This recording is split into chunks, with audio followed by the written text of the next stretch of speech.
Julia. So yes, as pre-advertised, this is absolutely a seed-saving demo. I am going to preface this and give myself a little leeway by saying I'm a little more scattered than normal. This is the first week of first full week of classes, and chaos reigns. So I do apologize in advance for any of that bleeds into this talk. I'm going to blame my job for once again getting in the way of gardening. And full moon and Mercury. I mean, it's just so much, isn't it? They need it right now. It's a lot. It's a lot. But we're moving into one of my favorite topics. I do love saving seed. I will say of the areas of horticulture that I love, there's many plant propagation. Making more plants is hands down my favorite. I just love the ways and means plants have come up with to make more of themselves. It's truly fascinating to me and a constant source of interest and entertainment, right? So seeds are, of course, the only form of sexual reproduction with plants. So that's the only way you can get truly new stuff, right? All other forms of plant propagation are asexual, so you're not getting genetic diversity. If you're doing cuttings, if you're doing grafting, if you're doing divisions, you're just getting an exact replica every time of the same plant, right? In order to get new or exciting stuff, you got to do this part, right? And traditionally, this is how we have done it after generation and generation. If you're trying to do something hard like a tree, golly, you got to hope your grandkids take on that project, right? Because seed saving and seed storing is a long-term goal sometimes. So obviously there are a lot of reasons people might save seeds. One would be to conserve atypical varieties, right? If you have a really bizarre sunflower that appears in your garden and you want to try and get more of that one, well, you got to know how to carry those genetics forward in time, right? Which is, again, one of the amazing ways that plants have invented to get themselves through time and space. I usually in classes explain a seed as a baby plant inside of a box with its lunch, right? They have taken a tiny baby plant, their little baby, and they put it into this sealed box, and then they put an endosperm in there, which is its lunch. So as soon as it pops out, it's got that little food going, and before it can get its photosynthetic activities happening, it's got that food source right there. And plants can send their seeds across tens of thousands of years. I mean, at this point, I think the record holder is this little campion plant that appeared from a receding glacier and was like in a squirrel nest. It was like 20,000 years old, right? So that's just amazing that you can take your baby and be like, all right, good luck. Wherever it is you appear in the world again, we really hope it's okay. And sure enough, they came out. There's some other really crazy ones. Lotus is another real famous one, you know, that gets buried under the pyramids and somebody pops one out and 8,000 years later, little baby plant still in that box with its lunch, ready to go. So that is ultimately what we're trying to get to, right? Is that little sealed baby that has the genetics you want so that you can make more of that particular thing, right? So we have a lot of really cool resources in our area just because we do have people that care about seeds that are going to come true to type and seeds that are going to carry on some of the traditions of our area. We have a couple of local seed producers. One of the big ones is So True Seed. For anybody who's not familiar with that seed company, they use as many local producers as they can, but that's really one of their main goals is to produce seeds that are open pollinated varieties. So diving into that particular topic, I know there can be a lot of confusion around some of the words that get used. So who has ever heard something referred to as an heirloom seed? Yeah. Okay. Who wants to even hazard a guess? What exactly that means? Passed down through generations. Sure, absolutely. Sometimes it's the seed that somebody's grandma brought from the old country, right? Like that's what that word can mean. Sometimes when it's used as a marketing term by a seed company, really what they mean is it is an open pollinated seed. Right? It could have been developed in 1920. It could have been developed in the 1950s.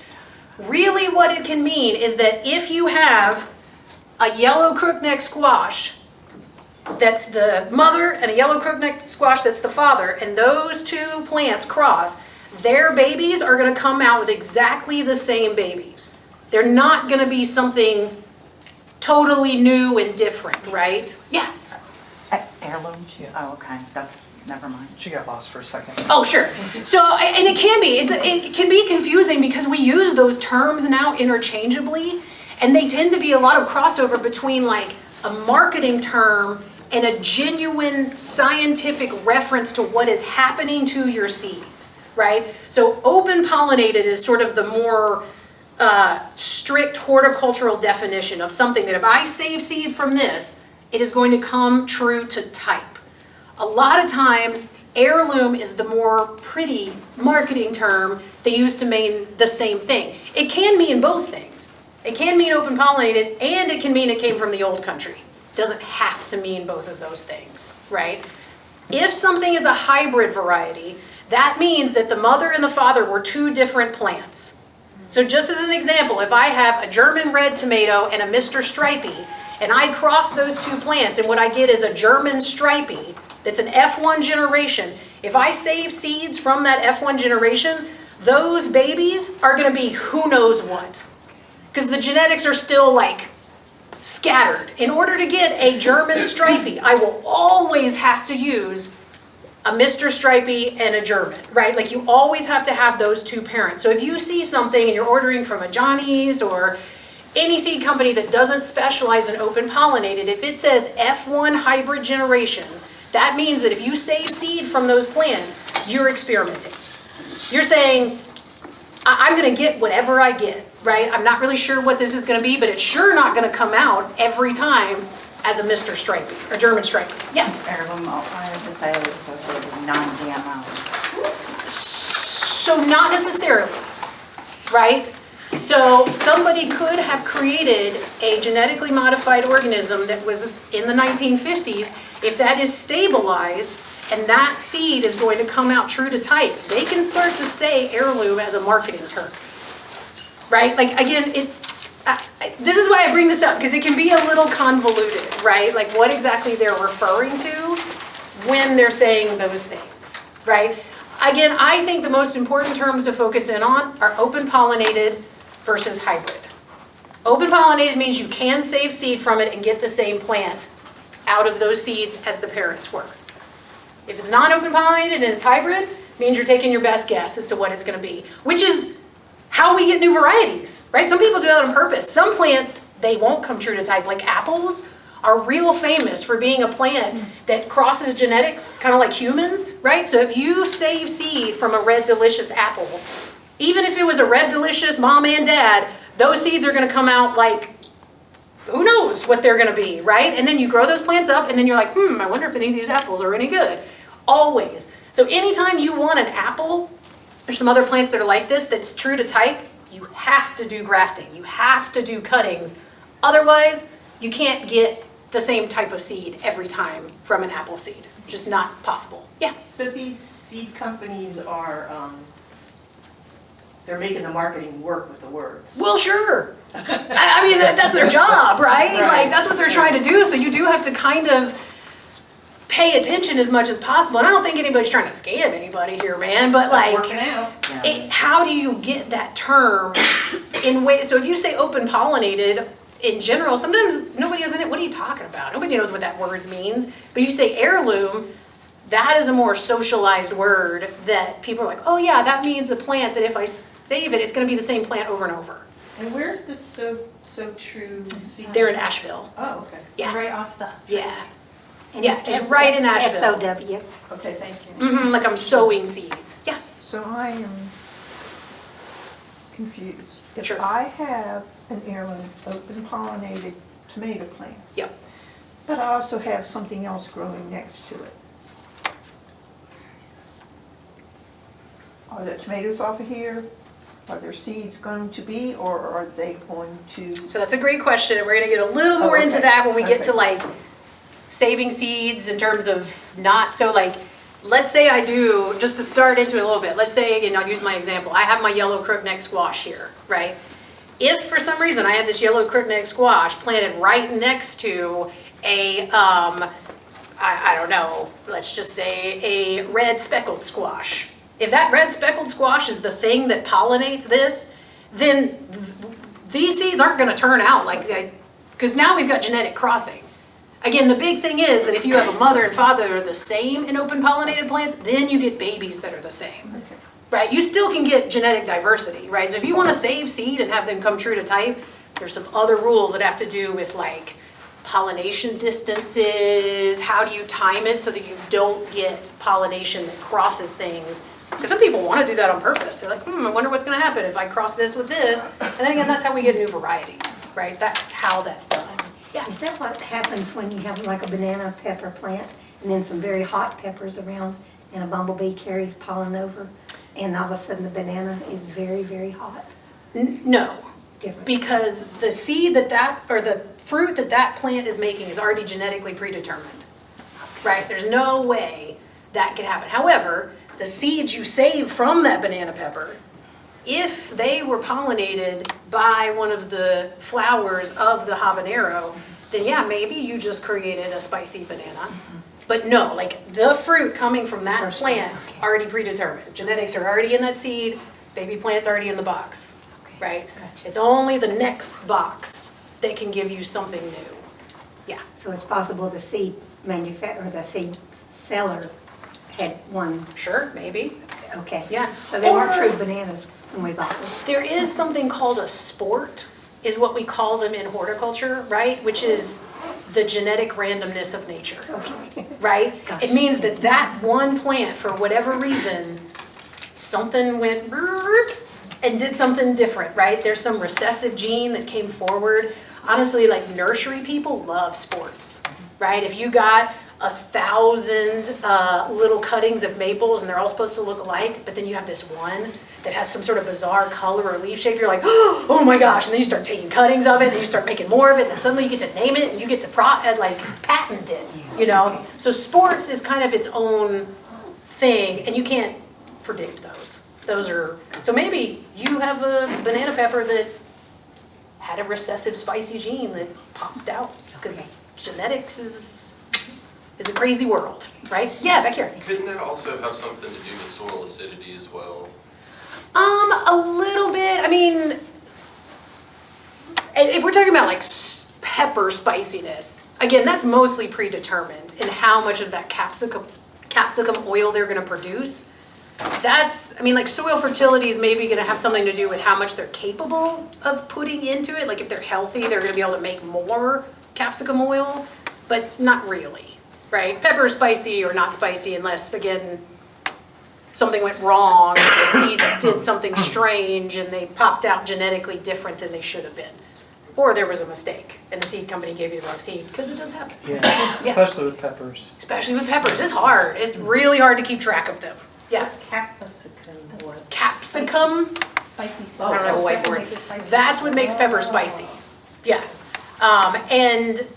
As far as science can tell, mostly it has to do with stopping things that they don't want to eat their seeds from eating their seeds, right? Birds don't taste spicy, and so birds will happily eat pepper seeds and then poop them somewhere, whereas they don't want things that can taste things that might chew them all the way up. And so they put this spicy thing on there to deter, it's like a pest repellent. It's their own pest deterrent. Yeah, that's the point of that spiciness.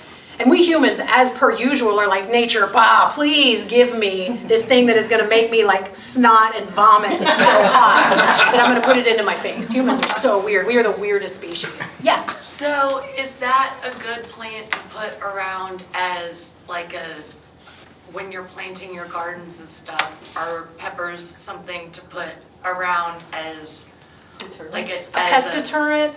No, I wouldn't say like in the moment. If I was doing pest deterrents, I would use more things that are actively aromatic, like marigolds and fennel and alyssum and all these other things that smell right then. Because again, what the pepper's trying to do is get certain things and not eat its seeds. But the rest of us can't tell. If you walk up to a pepper plant, you can't tell just by standing near it that it's hot. I mean, like even when you're cutting up peppers, until you touch the seeds, like the flesh is not spicy, right? But right? It's just those seeds that make it spicy. So no, not really. okay. You can make your own pest repellent out of spicy pepper Right. seeds, right? You're Right. basically making pepper spray for nature. And yeah, you can do that. Anyway, okay, Sorry. back on track. No, it's okay. I will talk about literally anything related to plants because I love it all. All right, so let's see. Where am I? Sorry, I like I said, my brain's a little scattered right now. Let's go ahead and jump into isolation distances. So there are a few ways to make sure a seed does not get cross-pollinated. This remains one of my favorite and one of the books on seed saving. She goes into a lot of detail about how far apart certain plants need to be to not cross-pollinate. We have right? that book in the library. It's a great book. I feel like y'all even have like the newer variety. Her name is Susan Ashworth. There are plenty of books out there on seed saving, so don't feel like you have to go for this one. This is just one of my personal favorites. It's well written, there's a lot of information. So just as a for instance, if you want to save corn seed, corn is wind pollinated, not primarily insect pollinated. If you have like a red corn and a white corn and you don't want those to cross pollinate, they need to be like 2 miles apart, right? You can't have them in the same garden. That is not how that's going to work isolation distance wise, right? If you want to try to save 2 types of corn in a small garden, what you have to do is isolate them in time, right? So I'm going to plant my red one early. I'm going to let it come up. I'm going to let its tassels come out. I'm going to let pollination happen. And then what I have to do is either cut off those tassels or cover them with a bag or something to stop pollination from happening. And then I can have the white corn coming up. With always the understanding that stuff might get through because nature is nature. Nature's always trying to find a way, right? Some of them, they can be a little closer together, but again, I'm not gonna go into the detail of every single plant because I couldn't possibly, right? There's so many out there and there's so much reading. If you're new to seed saving, just like anything else, pick one you wanna save seed from and just start there. Don't be overwhelmed by the massive world that is botanical seed saving, right? Because there you can get pretty deep into the weeds and some are way harder than others, right? So as a for instance, again, kales, cabbages, Brussels sprouts, any of those things in that brassica family, there's something called a biennial, meaning they only flower every 2nd year. So in order to get seed from a kale plant, you gotta start it 1 year, grow it all the way through the winter and keep it alive and disease-free. Then it's got to start growing the next season and it'll then flower the 2nd fall that you have it growing, right? So you got to make it all the way through to saving seed and not letting it cross-pollinate with a million other things that are related to that in the wild. That we're talking advanced level over there, right? Nice, fun level, squash. Squash is a nice, fun intro level, right? So these in particular, what I would do if I didn't want these to cross with each other, say I want to grow patty pans right next to my crooknecks and I want to try and come true to type, what I might do is I might even hand pollinate with these, which is real easy, and then I'll take the anther part off. It's like you can't be pollinated anymore. You can't get any other seed, right? Or I've seen people like seal the blossoms with a rubber band, so like a bee can't get in there anymore. Right? Chastity belt. Yeah, yes it is. It's a squash chastity belt. Yeah. And the creative ways, you are. That's exactly what you're doing. You're controlling the squash. Great way to start, right? Again, and the flowers of a squash look like the flower they show you in biology class. Right? It's like the female flowers and the male flowers are different. You can look right at them. They're right there next to each other. It's like, oh, look, there's the male one, there's a female one. But take the male part, touch it to the female part, and then I'm either going to seal the flower or I'm going to pull the pollinating parts off so it can no longer be pollinated. Boom, done. Right? Yay. Okay, so the next part I will say about all these is it's important to remember that when you're saving seed, I don't know if y'all would notice, but like, as a person who gardens for food, I would not harvest this squash anymore for food, right? It's so hard. Like at this point, it might as well, I don't know, like it's no longer something, yes, our nice friend here tried to cut this open and it was really an adventure. You have to leave things longer for seed than you would when you're gonna eat it, right? When you harvest them to eat, the seeds are barely there. You have to wait for a long time until they're fully ready. And then you're gonna get all these guys out of it, right? And at this point, part of how I can tell that a seed is ready is that I can't pierce it with my thumbnail, right? Box is sealed. There's no longer soft in there. That embryo is fully developed. It's nice and plump. I'll leave some of these out, but like I can feel that this one in particular, did not make. There's no embryo in there. It's totally flat. There's no baby plant inside of that one right there. as opposed to that one right there, which is plump. I can feel the baby in there. I can feel its little lunch. It's ready to go. Yeah. So are you leaving it inside there, or are you scooping out and then letting it dry? I usually scoop them out as quickly as I can after I get them out of the garden. I harvested this one out of my garden this morning. Okay. I leave them in the garden as long as I possibly can. Okay. If I'm gonna take from seed, Right. right? Bearing in mind that when you're choosing which fruit to save for seed, you are always on some level selecting for something. So if, for instance, you always are like, I'm gonna pick the first squash that is the healthiest, you are always selecting for squash that fruit earlier. Because you're always choosing the squash that came out first. So on some level, you're sort of nudging over time towards the squash that is the early producer. Whereas if you wait always to the very end, you're kind of selecting over time for a squash that produces later in the season. Obviously, there's reasons people would do that, right? We're always going for that. Are we choosing the biggest? Are we choosing the juiciest? Are we choosing the tastiest? Like, what exactly are we selecting for? And if you save seed from a region over and over, which is one of the big ones I think of, like I really, really, really like cantaloupe. Cantaloupe struggles in our climate. It's originally native to like parts of Africa. You know, commercially in the US, they grow it in places like Utah. Our humidity is not conducive to cantaloupes.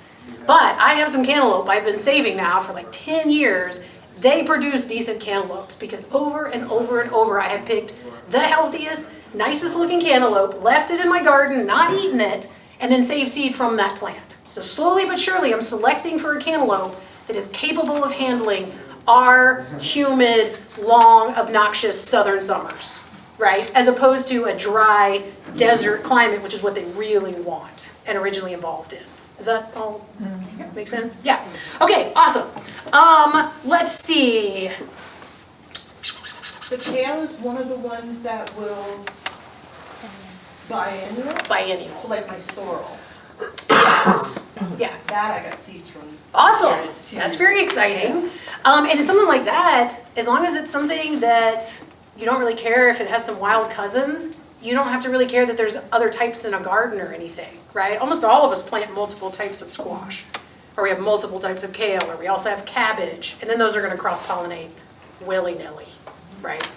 And again, unless you're doing something to stop that, they're going to cross-pollinate, and then you get new varieties, and then you're an experimenter, which is also fun. This is another example I just brought in of like having to wait, right? This is a fennel from right outside the door here. These are not ready, these are ready, right? This flower that came out later, when I try and squeeze them with my finger, it just crushes in my thumbnail, right? Whereas one of these, now that they're fully dried out, I can't pierce that with my thumbnail anymore. That has become solid and will no longer break under my thumbnail. So it can be on the exact same plant. It's like, well, I gotta come out to my fennel and I gotta pull these guys off and make sure that I get all of them off, but I gotta leave this on the plant. Because as of right now, if this were still on the plant's plumbing is still sending nutrition up here. This embryo is still developing, right? This one, plumbing has been shut off. Everything's done, we're not sending any more energy out there, so this now can be effectively saved for all sorts of, or whatever purposes you might have, right? I mean, sometimes it might be that that's what you're eating. Can you back up and clarify that for other things, like make it explicit, like how to wait for the seed to be ready to be saved? So with something like this, it's very visual, right? It's like I can see the fennel seed. It can be a little harder with these because you obviously can't see inside what is going on. And I have definitely done this before. I mean, just this year, I had some pretty great acorn squashes, and I was really ready to eat them, but I thought they were ready enough to eat and save seed from it. None of those seeds were ready. Like once I actually cut it in half and took all the seeds out, all of them were soft and kind of flat. It's like, nah, well, I missed the target on that one, right? I kind of feel the same about this cucumber I took out of my garden this morning. This is not ready, right? It looks pretty close. I mean, this is definitely a cucumber I'm not going to eat anymore. But is it seed saving ready? Clearly not. I mean, they kind of came off the same plant and Juicy. I can get it. Right. Yeah. I mean, same thing with this one. It looks like maybe a few of them are ready. but no, not really. Because even these I can crush with my thumbnail. So they're too mushy. They're too mushy. They're not ready. And again, I'm happy, like, once we're all standing up and moving around, I'll let you guys go, come in all the touch and test the examination area. But some of it, with the ones you can't see, is kind of guesswork, right?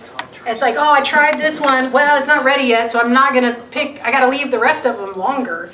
And sometimes, especially with some of these big leaved things that struggle with the funguses in our area, sometimes you can't get there, right? It's not your fault. If they got powdery mildew is already hammering them too hard, and they're just no longer photosynthesizing enough to ripen a seed. That is something that happens, right? Again, it's not your fault. It's a humid summer, right? Nothing you can do. That's such as life. That's what happens. Yeah. Okay. Some of them, again, like a sunflower, these are pretty easy to tell, right? Same idea. I mean, again, this is about half of one because the goldfinches are just going bananas for these in my garden right now. If you come in and peel out your sunflower seeds, they're actually right next to each other. One that's not ready, because see my thumbnail pierced right through it. Thumbnail's a pretty good judge. But then there's one right next to it that I can't get my thumbnail through, right? Because it's good and hard. That one is fully sealed up. I can't get this one open anymore. That's ready for storage, right? I had some questions about winnowing. Is anybody familiar with what that means to do? Okay. Seed from the chaff? Seed from the chaff, yeah. We, in our horticulture garden, we did this is the closest I could get to a seed you might winnow.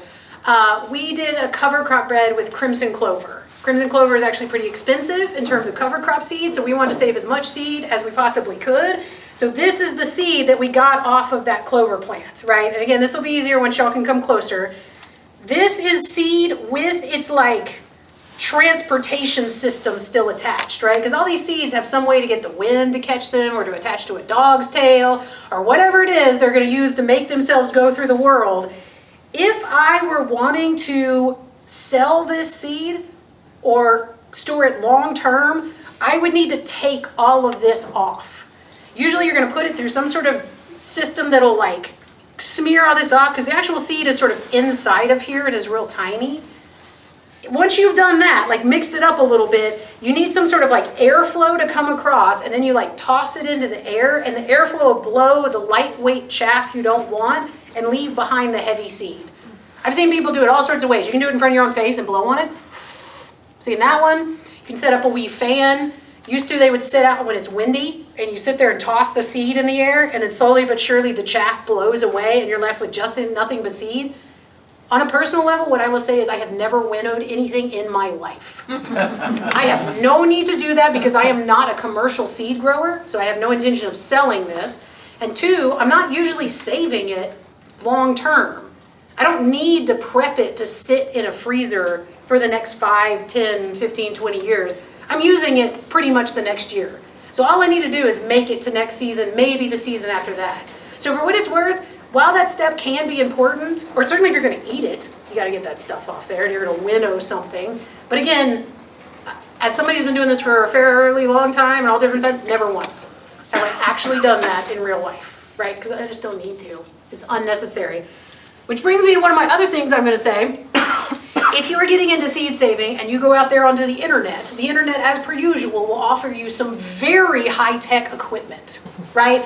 Like all these little mesh tiers that get smaller and smaller, and there's all these things. And if you're on a farm, they have these cool machines that like separate stuff and do this and that.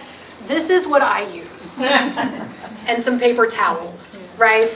I have a busy life and a full-time job. I do not have time to do all of that, right? That is not what I'm doing at this level. I want to save seed for fun, and I kind of want to save things that maybe I've crossed and I think are cool, right?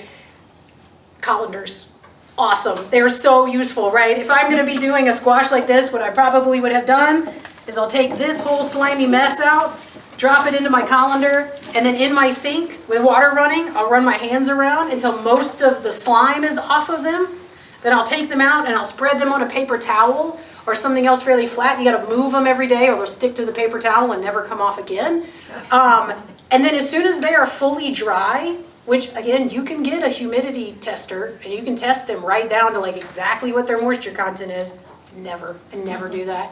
Not once. Like after, I don't know, maybe 3 or 4 days, and if again, I can't pierce it with my thumb, as far as I'm concerned, that's as good as I need to do. Because that is enough for me to make it between now and next season. And again, I'm not a commercial grower. So I don't need to be doing some of those things. I mean, some of those seed companies are doing like germination tests as well with some of the thing. They're gonna be doing variety tests. So they're pulling a random sample and making sure that it's what's, but I don't do that either. It's like, it's the end of the season, I'm tired, you're done, you're dry, we're putting you into a glass jar and we're putting you in the freezer and trying to remember to label it. This is really important because I always think I'm gonna remember and I never do. Yeah, Dee Dee. So you said glass jar. Yes, okay, yeah. Go ahead. One of the biggest things that will ruin seeds is moisture, right? Like once you get them dried down to a certain content, you need to try to not let them get re-moisturized. So the reason you generally want them in glass is the best place to store seeds is in a freezer. At a low temperature, that is what's gonna slow all that activity, that physiological activity in the seed down as far as it can go. Because again, there's a living organism in there. Technically, there's a baby plant in there.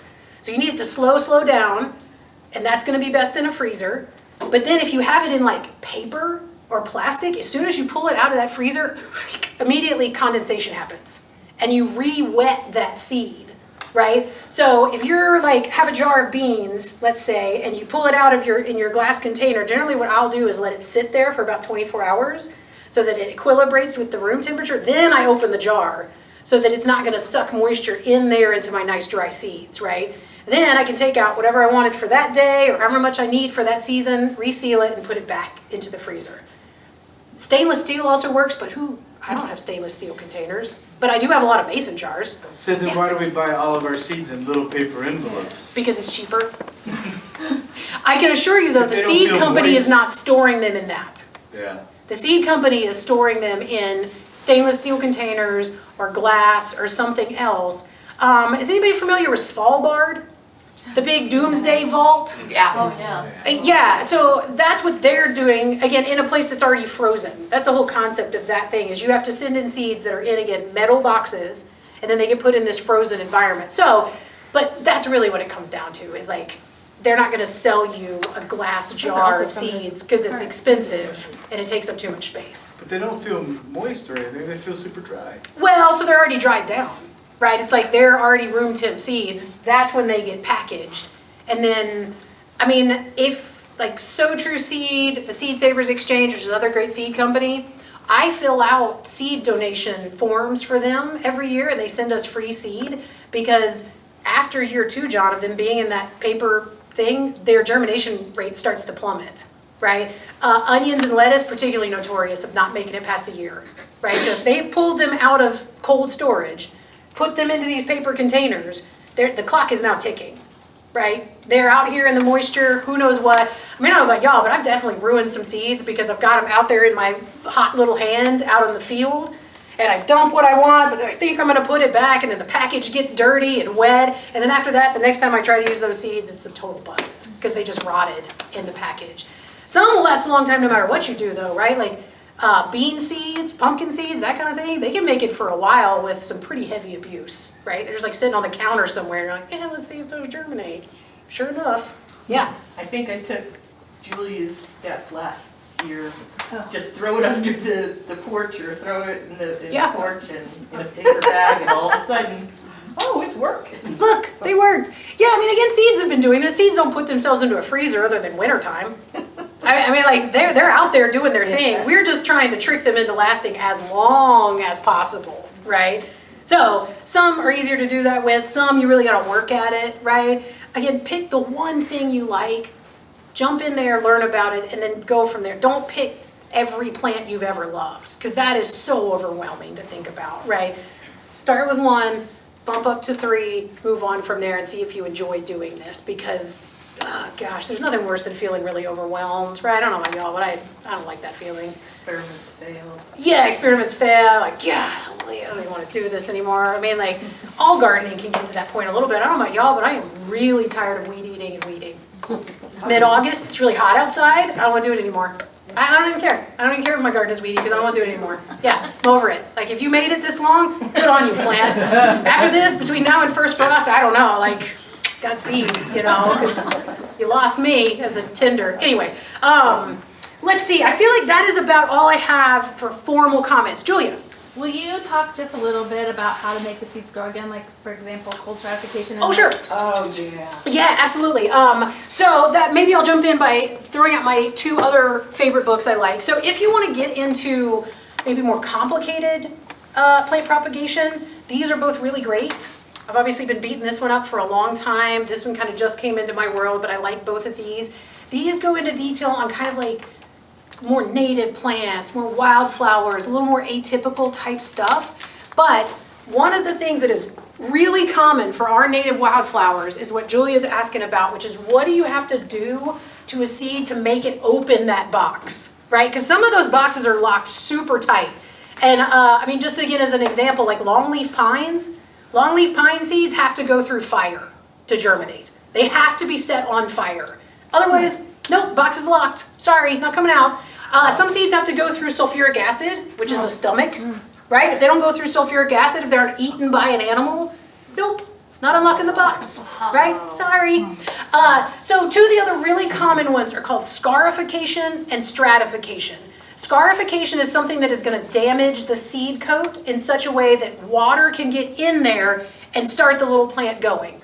Sulfuric acid is actually considered a type of scarification, right? That it's damaged the seed coat in that intestinal tract enough that water can now penetrate the seed coat, baby plant is started. You can do that at home, even maybe not ones that require real heavy soaking in acid, but like if you've ever read a package of sweet pea seed or peas or even beets, it'll tell you to soak the seed for 24 hours overnight. That's kind of like low-grade scarification. We're trying to soften the seed coat before we put it in the ground to give it a better chance of germinating out there in the wild, right? Okra. Yeah, anything with those crazy hard seed coats, it's like you're giving it a jump start on being able to get water in there to make stuff do its thing, right? You also, if you want to take the time, you can sit there with a little file and do every single one. I actually did some of this for my grad student work and like 400 seeds. Little thing. I make my plant props too. Yeah, on sandpaper. Yeah, you can roll them across sandpaper. Anything that like nicks the seed coat to let water in. The other big one is stratification. So that is treating seeds to moist, cold treatment in order to get them to germinate. So the way I like to explain this one is to think about how most of our wildflower seeds happen in the nature, right? As of for examples, Rudbeckia, Black-Eyed Susans, all of our echinaceas, yarrows, that kind of thing, they're flowering right now and about to go to seed, right? If they were to drop their seed right now and those seeds germinate immediately and make a baby plant, we're going into wintertime. Those baby plants are just gonna get frozen, right? So what needs to happen is those seeds need to drop, not germinate, and then come up in the springtime. So what happens in that period of time, right, is winter time. Ah, sweet, here is some echinacea seed. Nice and hard. This will be another one we could do a little demo on how you find them in there. These actually, I sometimes wear gloves because they're sharp. Yeah, they're very pokey. They are, they're good at being pokey. So these little wildflower seeds like this, what needs to happen, there's the tiny little seed right there for anybody who can see it. You have to trick it into thinking it went through winter, right? So it can't just be cold, it has to also be wet. So for our seeds, when we want to do this in the program, what we do is we would take these seeds right now, if I'm not just going to plant them outside, because you also can just let it have winter time, right? Just stick it out there and let it be cold and wet all winter long, which is why also you have to seed wildflowers in the fall. Like if you're going to do wildflower seed in your yard, you can't do it midsummer or you just wasted a lot of wildflower seed. When we're trying to trick these, what we do in our program is we take these seeds, we're going to wait until the birds stop real quick. It happens in this day and age. No, it's okay, it really does. We take Ziploc baggies, we take play sand that we get from Lowe's, you also can use peat moss or anything else you feel comfortable with, put it into a Ziploc baggie, get that moist, not sopping wet, but moist, And then I write the date it can come out of the fridge on the bag. Not the day I put it in there, because then I gotta do math later on and I don't wanna do math. So I go ahead and like, if it's echinacea seed, they generally benefit from at least a month. So if I put them in on January 1st, I write out that on February 1st, this can come out of the fridge. And then I leave it in the fridge wet and cold, right? That is stratifying something. You just tricked that plant into thinking it went through winter. Now it's springtime, now it's safe to let my baby come out of its box. And sand Right. is the only way, No, you can use peat. You can use anything that basically you can get kind of damp. but sand's right. Yeah. And then from there, obviously you can't separate the sand and the seeds. I mean, I guess you could if you feel like using your time that way. What we do is we generally have germination trays as opposed to individual cell packs. You take that and spread it out real flat on the surface. And then as those come up, if you want, you can then divide them out once the babies germinate. Or if you're direct sowing out into your yard, just take that sand and toss it out there and then smooth it out in whatever area you want it to be smoothed out in, right? So surface sowing with a lot of these little babies is what you need to do. And it's mostly wildflowers and flowers you have to do this with. I don't know of any veggies off the top of my head you have to stratify. Yeah. And you do this before the first frost, correct? It's usually better for wildflowers to get the seed in, even if you've pre-stratified it yourself, because a lot of times now, like flower farmers that rely on it, they're gonna self-stratify because our winters don't get as cold. So you're doing it before and then putting it in the ground before the first frost, is what you're saying? I feel like there's a multi-part answer to that question. If what I am doing is direct seeding, I would do it before the first frost. If I have teeny tiny babies I have germinated in some sort of greenhouse or indoors, I would absolutely not put them In the ground? in the ground. No, because again, I just made babies that are not ready. Before the first frost. Before the Before- frost, you would do it after. Like in springtime. Let's say I did it right now. I'm just like, I want to start some Rudbeckia right now for whatever reason, right? So I've stratified them for a month. They come out of the fridge in November. I've done them in their seed trays. And if you're a nursery owner, you might do this because you want things that look pretty when you start selling it to a consumer. And you have a April giant 1st. greenhouse. And you got a big greenhouse, right? Right. So I just got all these babies to come up in November. I am definitely not putting them outside. Right. Because I just got all these sweet little tender babies to come up, right? But So I no.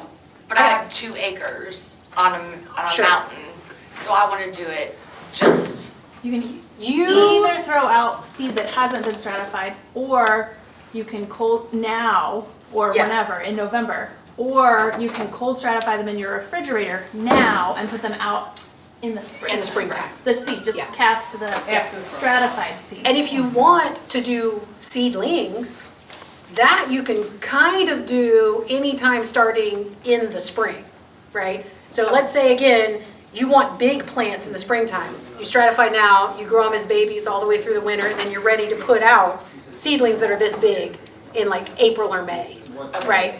If what I want to do is put out babies in midsummer, I mean, like if you're tricking them, you can do that anytime you want. If you have the controlled growing environments in which to do that. If you're trying to work with nature, you gotta again do like Julia's saying, you either gotta direct seed right now, or you gotta direct seed in spring and then kind of hope for the best that spring gets cold enough. That's why you generally have better germination with direct seeding wildflowers in the fall versus the spring, right? But you really can't do it midsummer. Again, that's a waste of wildflower seed if you direct seed them midsummer, unless they're zinnias. Seed zinnias anytime you want. Yeah. You can do it midwinter and then it's gonna roll around in the worm season, like, oh, awesome, yeah. Yes. I have some specialty pastel zinnias and I've got them bagged in organza bags. Will that that'll keep the birds away, but will it prevent any cross-pollination? It should, because zinnias are insect pollinated. Okay. Right, so those little baggies you tie over are basically a mini exclusion tent that's keeping insects off of them. Yeah. Big seed saving companies, you can look up photos of this, they have big tents. Yeah. You know, they're like half a room size where they're doing exactly that. It's like they've got a group of zinnias, they put this big exclusion tent over it, and what they're trying to do is keep insects out of there so that they'll only pollinate within that tent. And half the time they're hand pollinating, right? They're going in there and dusting it with something and making sure they get pollinated. And another question, they say when you want to like create a new zinnia breed, Sure. that you kind of take a little paintbrush to the yellow parts and then you tuck it kind of under the bottom? Is there something There that might- looks? does Does anybody have a zinnia? Yeah, I did. Awesome, of course you do, Nadine, excellent. Yeah, so what I'll say is Nadine find hers is zinnias and sunflowers both are compound flowers, right? So like a sunflower looks like one flower, but really it's a bunch of tiny flowers. It just happens to have ones that make petals on the edges, but that's why there's so many seeds. Awesome. All right, so I know this might be hard to see. Let's see if I can find one that still has petals. Yeah, I don't think I have. Let's see, I even have some in my office that I picked just for looking at. Did anybody else bring zinnias? So at the base, you can almost see that these are dried up petals, right? Can everybody see that those are like the remnants of petals? So at the base of each one of those petals, which is technically a whole flower, the individual Right. petal is not one petal on a whole flower. That is where each of the seeds are. Again, I'm happy to show everybody this, but you see how there's a seed at the base of every one of those? Does it matter where I take the little paintbrush and stick them on the bottom layer? I mean, I think it probably depends on just how detailed you want to be and how successful and adamant you want to be about pollinating every single one. So, you know, a lot of times on zinnias, you can see those little, they almost look like little mini flowers at the base of the petals. Yeah. That's the actual pollinating structures, right? So what they're talking about is, yes, you got to take your paintbrush, get pollen off of the male portion of the flower at the top, but then the little like female portions are sort of around the petals themselves. So just the bottom layer, you would put it around? Yeah, again, like, how detailed you want to be is going to depend on just how many you're trying to produce, because you also could kind of roughly do it. It's like get some on your paintbrush and then sort of dust pollen around the edges, and Okay. nature's then going to do its thing, Okay. right? So, I mean, yes, you also could be one of those people that's going to like tweezer up every single petal, and like, because those people are out there, you know, happily breeding orchids or whatever it is they're doing with their time. But I mean, for all that there can be some crazy things on it, the internet and YouTube is an amazing resource for watching somebody actually do that, right? Like, obviously, I don't have everything I need to show you all a demo for every single one of these, but that sort of thing, I feel like it's fairly safe to Google video of somebody hand pollinating zinnia. And then you will get a version of that you can follow along with, right? And it's gonna give you like actually where those structures are physiologically, yeah. But what time in the summer do you do that test? I mean, whenever you have zinnias that are ready to go, So if right. you see that little indication. It's time to go.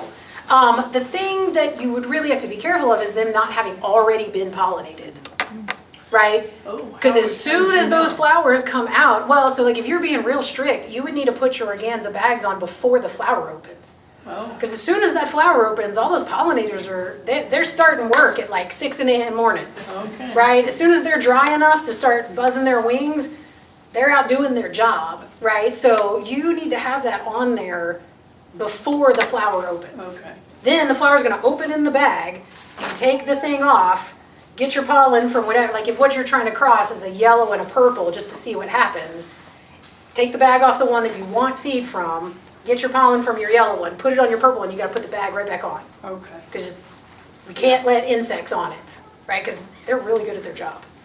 Yeah, very diligent, very efficient, and they're out there doing it. Yeah. There's a cold stratified milkweed seed. Yeah, absolutely. Yes, that is notoriously one that if you don't, you're gonna get like 15% germination. If you do, you're gonna start bumping up into the 70s. Yeah, You do freezer or refrigerator? I do fridge. Because freezer feels like it's slowing everything down too much, right? I don't want them at 30 degrees. What I want them at is like 45, 40, 45. Again, maybe a little warmer than the average fridge, but I don't want them freezing. Yeah. And do you think wet paper towels is as good as sand, or you prefer sand? I prefer sand because I feel like it covers their whole seed coat, right? As opposed to like just one side. And I find, at least I find they're a little less likely to germinate in the bag when they're in sand. When I put them on paper towels, I feel like half the time I open the paper towel and they're just germinated in there. The little radicals already coming out. I'm like, dang, I gotta get you in some soil real quick because you're using up your resources. You're eating your lunch without anything happening yet. And So yeah, and the other thing for me is most of the stuff I'm stratifying, I'm trying to do it fairly quickly. And like getting everything laid out on a paper towel takes me longer than taking a Ziploc bag, putting a cup of sand, dropping my seeds in, adding a little bit of water, shaking it up, and putting it in the fridge. It's also sealed. I can toss them in there. Whereas again, paper towels, I kind of gotta like, please don't spill. Right. Yeah, like don't get nudged. So I would say more practical purposes are why I might use Ziploc with sand or peat or again, whatever. Some people use just perlite. If you got it on hand, anything that can hold moisture but not be sopping wet and sit in a fridge. Yeah. So the sand shouldn't be wet, it should just, it Damp. can't be wet, damp. Yeah, damp. Like if I put my fingers in it, it should feel wet, but it shouldn't be sloshing in there. And just to recap again, Yeah. so if I have Rudbeckia dried up now, Yeah. and I can cut them, put the blooms in the seed, and then they'll be okay for March? Blooms in the seed. So dead Yeah, head. yeah, yeah. Like this. I've got this one in my hand. And Yeah. then put it in the sand, and then just keep it till, And when I would do that would depend on what I wanted to do with it. Like if I had this right this second, the reason I might stratify it right this second is if I want seedlings in springtime. So you do have to time the stratification for when you want that's things what to I was. germinate. Okay. Yeah, because if you put it into stratify, you can't just leave it in there for the next 4 or 5 months because what they'll do is germinate. And then So if where am I you, putting the sand, where am I putting this baggie? in the fridge. refrigerator? Yeah. Okay. We have Now- a fridge in the horticulture rooms completely full of seed. Like that is what we use that fridge for. I can barely fit my lunch in there anymore. Yeah. So Okay. if I don't want this to germinate yet, right? What I would do is leave it just like it is, right? Because again, I don't winnow or separate anything because I don't want to, right? You can take them out of this little seed head if you want. You can get it down to those individual seeds. And then if I don't want it to germinate yet, I'm gonna store it in the freezer dry, right? You also can put it in a fridge dry. It doesn't have to be in a freezer, just cold and dry is the best way to keep them stable, non-germinating. Then as soon as I have backtracked where I want that seed to germinate from, like say I want them to be germinating and turning into baby plants April 1st. Well, germination on Echinacea generally takes about 2 weeks, so that means mid-March. Takes a month for them to stratify. I need to put them into cold stratification mid-February. Okay. So I put it on my calendar that I need to pull these out of storage, start stratifying them mid-February. They come out of the fridge, stratified, ready to open their box mid-March. Then the 1st of April is hopefully when I start to see babies. And then it starts being warm enough outside, hopefully 2 weeks after that, and they're this big for me to start putting them outside. So when and how I would actually start doing this to these seeds depends entirely on when and how I want to deal with them. Yeah, John. So how are you watering these little babies? Mist. Gotta use mist, right? So the average sprayer head that's got like shower, full, whatever, the mist setting, actually pretty okay, right? Not always, especially if you've got like, I don't know, let's say you're doing poppies. Poppies need stratification. Their babies are the tiniest thing you've ever seen. Their seeds look like dust. It's ridiculous, right? Snapdragons are a little like this too, just teeny, teeny, tiny. Even that mist can be a little much. When we, like on a professional level, what we use is these 10-gallon per minute mist nozzles.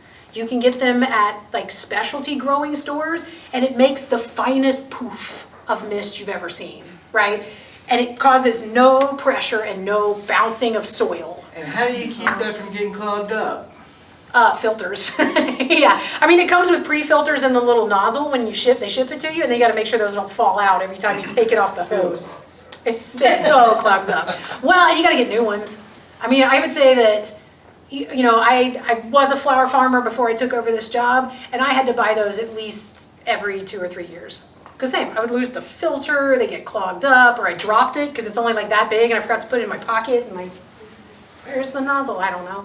I would buy them like 5 at a time, honestly, John, because they came cheaper shipping wise when I needed those. But yeah, you gotta do mist because otherwise they're gonna dry out real fast as tiny babies. Yeah, I think right here was meant first. I'm either really confused or really lazy because I'm usually both. I thought I could just take the cone, take that little head that you just had, just put it in a bag, put it in my freezer, and like the end of October or November, after, you know, when it gets cold enough, just throw it in the ground. You can. You absolutely So why can. would you Because go then through all winter that other stratifies it. stuff? If you want to control where you plant them, right? Like, say I want to be sure that I put all my rudbeckias in one place. Or let's say I'm a plant producer. Or let's say that I don't want to waste my time with seed that's not going to germinate, right? Then I have to stratify this on my own because I'm not trusting winter to do it. You're just controlling. It's what control. okay. Yeah, you absolutely can let nature do it. Yeah, I can absolutely take way these too just like lazy they're to about do to do on their anything but own. what I Yeah, can. it's like, okay, I got these from my neighbor, right? I don't have any echinacea on my property. My neighbor just gave these to me just today. It is time. Welcome to seeding time for stratification in North Carolina, right? Like between now and like November 1st, I mean, you could maybe wait a minute because it's still August, it's kind of hot outside, you know, and like you could just, I don't know, hoard them a little bit so a bird doesn't eat them or whatever. But yeah, by mid-October, November 1st, if I don't really care and I don't want to control for them, direct seed them. Oh, Just put them out good, there. good. Yeah, the only reason you would stratify something is so that you can see and watch it happen, right? Okay. I mean, somebody who's really, really feeling strongly about making sure that their wildflower seed works might do it because again, our winters aren't always getting that cold. Sure. Like flower farmers here aren't doing tulip bulbs much anymore because tulips need a certain amount of cold to come up. Yeah. And so unless you, again, pre-treat them in a freezer, sometimes they'll come up and their stems are only that long, and so some of it might be that, but yeah, if you want to be lazy, just put them out in the field. Yeah, yeah, yeah. I've been the last few years winter sowing. Oh, So yeah. With the warmer winters, do you think this is going to be less successful? I mean, it's hard to say because again, sometimes we have -5, right? It's like it's so fluctuating. What you can do to make that more successful is choose a microclimate, right? So if you're winter sowing and you have a corner of your garage that is north facing, put them over there, right? Because then it's colder, it's wetter, it gets less sun, and so you're putting it in a place that gets colder than the south-facing corner that is on concrete in front of your garage. Does that make sense? Yeah. Microclimates go a huge way in our climate in particular, right? It's like one side of the house is a different climate than this side. Like a fig tree's growing on that side and moss is growing on this side. We live in one of those places. Yeah, Julia. I'll just make a plug. I think either October or November, we're having a winter sowing workshop. So if you're curious about that, When are we? it's either October or November. I think November. My neighbor and winter sower extraordinaire, John Bowen, will be coming again this year to talk about winter sowing. Which is basically what you're Yes. talking about doing with a margin more control. Okay. Right? It's like you're letting winter do it, but you're doing it in a sort of pot, so then you can control where they get put after that. Yeah. I did last winter, I winter sowed on trays. Mm-hmm. So I just put the dirt in the trays and Yeah. threw my seeds out there. And then I covered them with plastic Yeah.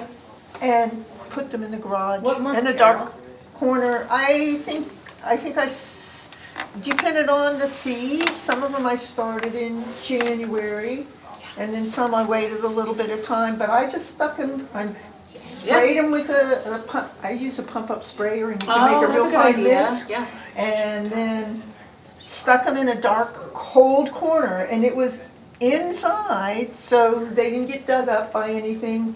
But it wasn't a heated part of my house, and I was overwhelmed by germination. Sure. I got way too many plants. It We have that happen drove sometimes me too. crazy Yeah. in the spring. Yeah. Oh, yes, yes. Our yes. cardinal lobelia was that last year. Somebody donated a bunch of lobelia to us, and all of it germinated. We had like 1,000 plants. We're like, oh my God, Yeah, we don't even have enough pots. yeah. Yeah. Want me to pot it up? On a personal level, whenever I wanted to experiment with native plants like a trillium or ginseng or something like that, I always do it outside in a tray because sometimes they take like 36 months to germinate. And again, I just don't have the space or time to be like, I'm gonna put you over here in controlled growing space that otherwise is utilized for something else, I'm gonna put you over here where you're kind of out of the way, and then I'm just gonna bon voyage, and I'll see you in 36 months, hopefully. It just helped me keep track of where they were, because if you just throw the seeds directly out into your garden, Yeah, you might forget. come along and Yeah. rake, or something might come along, an animal comes along and digs and stuff, and then, And then they might get mowed up, and it's, yeah, you get it's a a little wonderful more surprise. It's control, great. but Yeah. not, Right. some much control, not potted up. I think like we had 2 more. Yeah, and then I think we're gonna move over to the workshop portion of things, Yeah. so Rachel can go do her day job. Where do you find minimum and maximum stratification times for different seeds? Is there, which book is? I would say if you're doing stranger natives, this one, these 2. General and probably a little more veggie, which is less likely, is this one. But then, of course, once you kind of like get into the resources these are gonna offer, the internet, right? Again, I feel like there are things that can give you some pretty wild misinformation. Plant people don't tend to be those people, right? I mean, let's just say, again, I'm picking some random, I've decided that Joe Pye weed is my favorite. I really want Joe Pye, which is an amazing plant, yeah, yeah. That's So, your big question. I want Joe Pye weed, right? And somebody's got a really cool mini version at their house that isn't gonna get 18 feet tall, and it's gonna get 5 feet tall, and so I want it.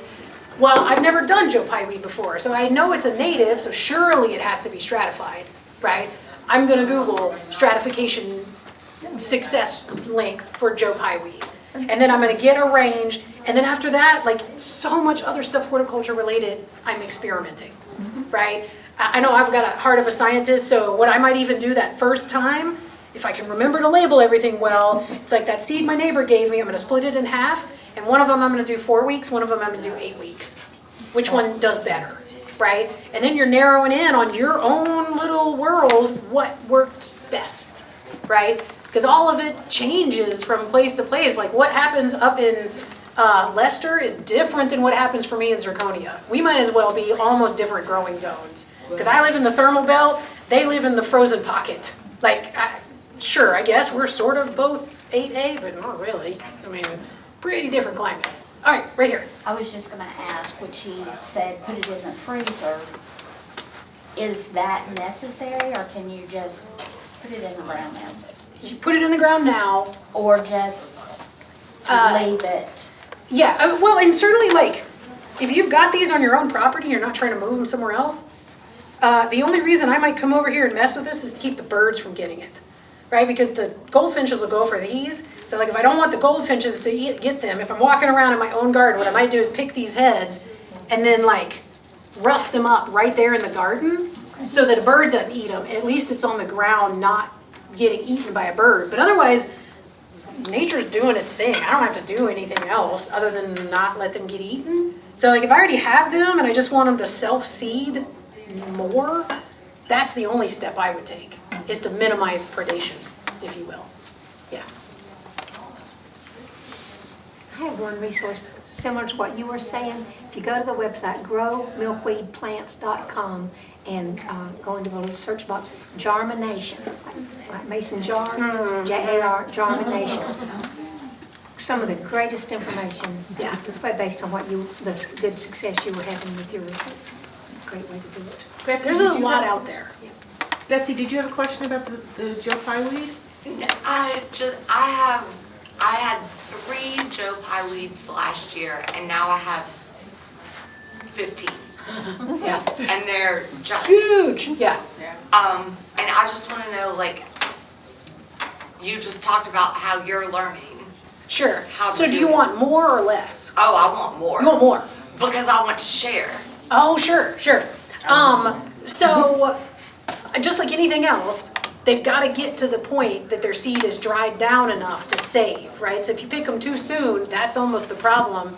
But for those teeny tiny ones, you almost have to like put a paper bag or something over them in advance because the seed's gonna drop. And then it's gone before you have a chance. I worked for a little while for the Chicago Botanic Garden, and our job was to save wild plant seeds, and we would have to do that because I'm not out there every day looking at this one variety, right? And so it's like I would wait until it had obviously been germinated, flowers are dropping off, and then I would cover it with something so that as soon as the seeds started to drop, it wouldn't blow away in the wind. Because Joe Pye weed again has teeny tiny seed, right? So you can, and then when you're saving it, a lot of times what you're doing is you're cutting off the stem with the baggie still attached, flip that upside down, maybe let it dry out a little bit more, and then you kind of like shake it in the baggie, and then pull it off, and then again, after that, unless you're trying to get it to like clean seed, which why would you? You're kind of done, right? And then you hand off that baggie to a neighbor, and then they take that dust of seed and My neighbors. dust it, yes, out into the world. Paper or plastic? Can you do plastic bags? Yeah, you could do Too plastic moist. bag, too moist. That would be the biggest thing, is like, that is gonna trap humidity, right? And so, I mean, we've all seen it in a plastic baggie, right? It's like, as it heats up, all of that moisture that's still in that seed head is just like sticking to the bag and then reabsorbing, and sticking to the bag and reabsorbing. Paper bags are really the go-to for that kind of application. Staple it around? I generally am using whatever I have on hand, is what I would say, right? So I've used paper, rubber bands if the flower head is small enough for me to get it over, which a lot of times it isn't. Sometimes I'm using tape if I have it on me. I've definitely used the twist tie, you know, that like you can either, they have them on bread bags, but you can buy the big reels of it, you know, that you clip off. A lot of times I'm using that, whatever I can get on there that's tight enough, Makes sense. that's gonna seal as close as possible to the stem. And maybe even remove some of the leaves so you can get it real tight against the stem, because yeah, those seeds are tiny. So the butterflies are all over the big ones. Sure. Like Yeah. they're literally moving all over the big Yeah. ones. And the smaller ones, they're not really on. Like the smaller plant itself or the smaller blossoms? The smaller blossoms. Sure. So should I go ahead and, I would just ignore the little bitty tiny ones, because like any plant, certain of their seeds, they're not gonna, I mean, this fennel has already aborted this one. right, Nope, we're not sending time and energy into that because it's not gonna make it. We're sending time and energy here and we're sending it here. so I should just wait and be patient? Yeah, I would pick the biggest one, and as soon as you see the butterflies starting to ignore that one because the plant is no longer offering pollen, go ahead and cap it. Okay. Right? And then you've got what you're gonna get, and then just forget about these little ones that aren't gonna ripen as many seed anyway, and they'll drop more seed on your property, which is also great. Okay. Yeah. Because it went from 3 to 15. And they're so big. Right. I mean, the Joe Pyries at my house are like this big right now. Just getting a baggie over that is bad enough. Yeah, these things are freaking massive. I love Joe Pyries. It's the coolest plant. So even like the main head, maybe you're not even doing the whole thing, right? Maybe you're picking like individual chunks and you're kind of sealing that part off. Whatever is functional is kind of what you're going for. All right. Yeah.